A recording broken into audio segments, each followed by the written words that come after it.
So first, here's a clip of Klaus Schwab talking about the drastic changes. It's only about 50 seconds, so just bear with me. If we look at all the challenges, we can speak about a multi-crisis.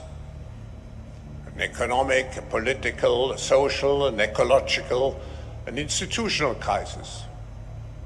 But actually, what we have to confront is a deep, systemic, and structural restructuring of our world.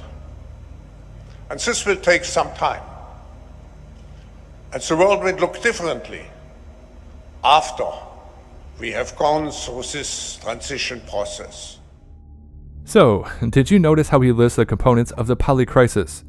Everything from the cost of living, the rising cost of energy, and the food crisis, all the way to the threat of international conflict and world war. But we can't forget, apparently we're also facing a climate disaster and now global financial collapse. Well, that seems to be the cherry on top. Yes, we seem to be gripped by a global polycrisis, or as George Soros calls it, a crisis of everything. And do not forget, this polycrisis of doom is entirely man-made. This is how they force change upon society. So, Klaus Schwab says that the deep systemic restructuring of our world will take time, and after, the world is going to look very, very different. Also, do not forget that Klaus Schwab warned about this transition many times during 2019 and 2020. So people assume we are just going back to the good old world which we had, and everything will be normal again in how we are used to normal, in the old fashion. This is, let's say, fiction. It will not happen.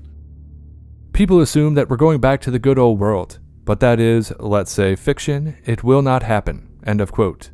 And yeah, Klaus, we will see about that, won't we? So we have 2 more clips to watch before we try to connect everything together. This one is of Klaus Schwab again, talking about how they are going to watch over you 24/7, 365. Dans ce nouveau monde, on doit accepter. Oh, sorry about that, he's speaking French. Let me translate. And I quote, "In the new world, you will have to accept total transparency. It will become a part of your personality. Everything will be transparent. If you have nothing to hide, then you have no reason to be afraid." End of quote. You know, that's very funny coming from these people, as they consistently try to cover up their own crimes. But you know, you have to be transparent. Not them, but you do, no doubt about it. Now, there is a lot of stuff to consider here. How do you reconcile the surveillance state with the ongoing destruction of the legal system? Well, personally, I believe they are seeding the public consciousness with a new legal paradigm. You see, in order for a technocratic society to really function, they have to change how crime and law is perceived by the public. And this is exactly what I mean when I say that people don't really understand the level of change that needs to happen. And it has to happen fast for it to work. For example, why do you believe the IRS was asking people to declare their income from illegal rackets? Now, personally, I believe it's all related to this new digital reality. In this new digital economy, everything is going to be tracked. Cash will be obsolete. Everything from drug deals to selling stolen merchandise will end up tracked on a blockchain, right? If that is the case, which it is, well then everything needs to change for that new system to function, including perceptions on how life should be. Yes, perceptions on what is legal and what is not legal will have to change. And the entire judicial framework will have to be changed to accommodate this, which more than likely is an ulterior motive to Soros and his prosecutors, subverting the legal system. This need they have to change the public's perception could be a part of the reason for a narco-tyranny. Look, there's a reason why they let criminals go and target law-abiding citizens. They have to destroy the old legal system first. Yes, that's right, from the ashes of the old, they will try to build a new. And yeah, that thought seems pretty common these days. However, in the truest sense, if you have nothing to hide, then you have nothing to fear. Well, that does echo Nazi manipulation, as I believe Goebbels said this word for word. So, it's really not surprising that Klaus Schwab would go in this direction, especially if you know about his family's past. However, that phrase right there is often used to justify modern surveillance states as well, which is exactly what we're heading into. And everything that is a moving object is being automatically tracked. The color boxes represent that the computer has recognized the moving objects. You can see individuals crossing the street. You can see individuals walking in parking lots. There's actually enough resolution to be able to see the people waving their arms or walking around, what kind of clothes they wear. And you could pick the location of where you produce these images anywhere in the entire field of view. Anteniadas can open up to 65 windows at once and can see objects as small as 6 inches on the ground. From even 17,500 feet, the white thing that you see flying around is a bird. Argus streams live to the ground and also stores everything, 1 million terabytes of video a day, which is the equivalent of 5,000 hours of high-definition footage. In fact, check out this clip of Yuval Harari, detailing how the COVID response was used as a way to get people to accept a looming biosurveillance state. COVID is critical because this is what convinces people to accept, to legitimize total biometric surveillance.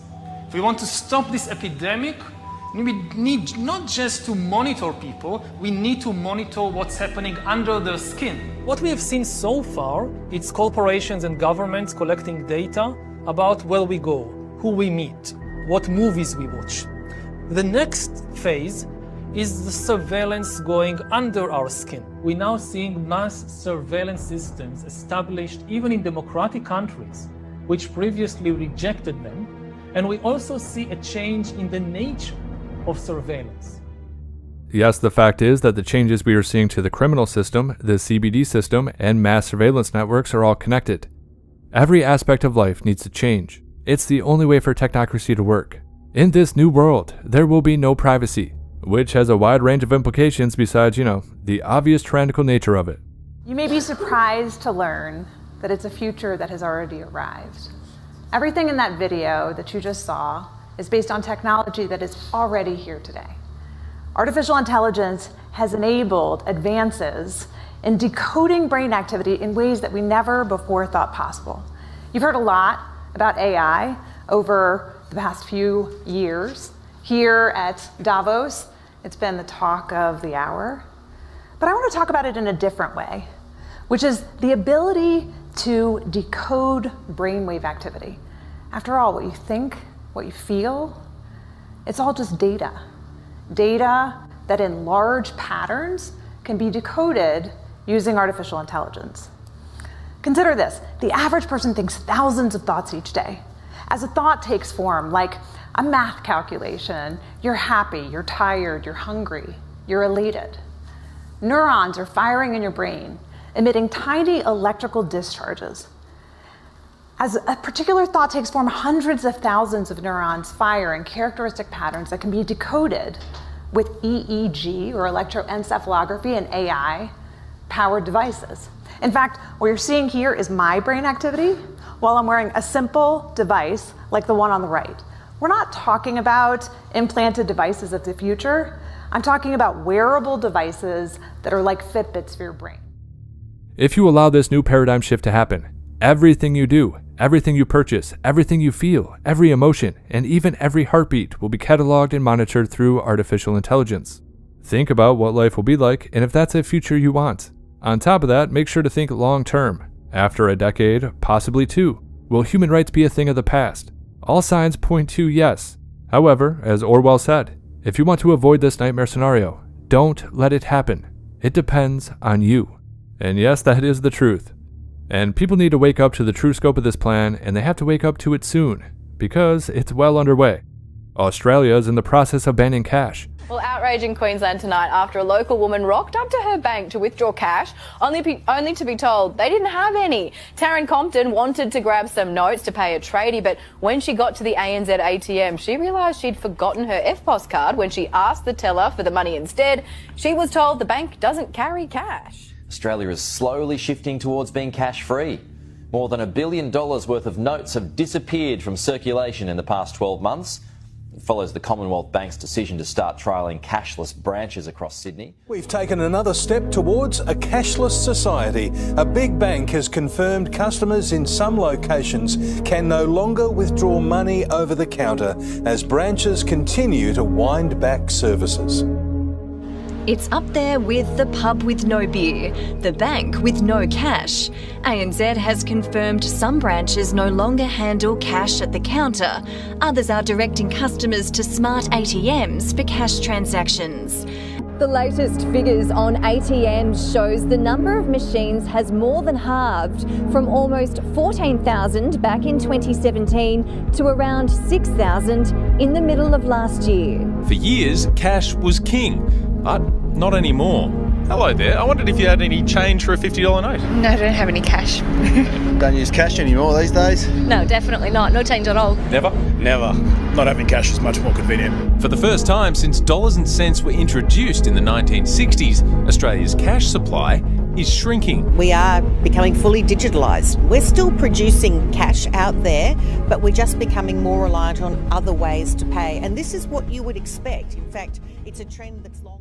On top of India and Africa signing onto the BRIC financial system with China and Russia, they are also switching to a digital currency.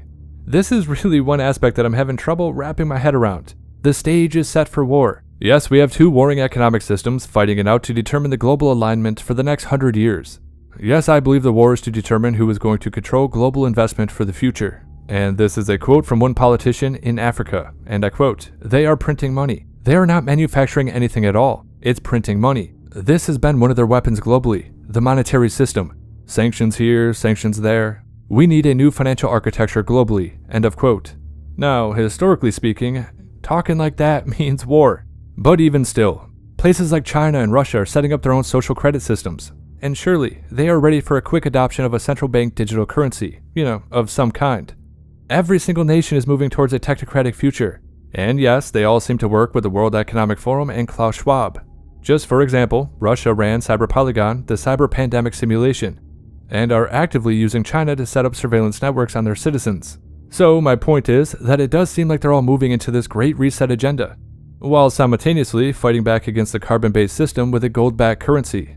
There's a disconnect here that I can't quite figure out. Their actions and their positions seem to be diametrically opposed.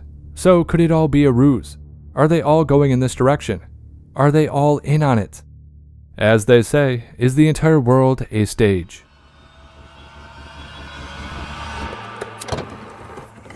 There is another very important phase of warfare. It has as its target not the body, but the mind of the enemy. The target of psychological warfare is against the enemy's mind. It is words and ideas. The ammunition used by cyber.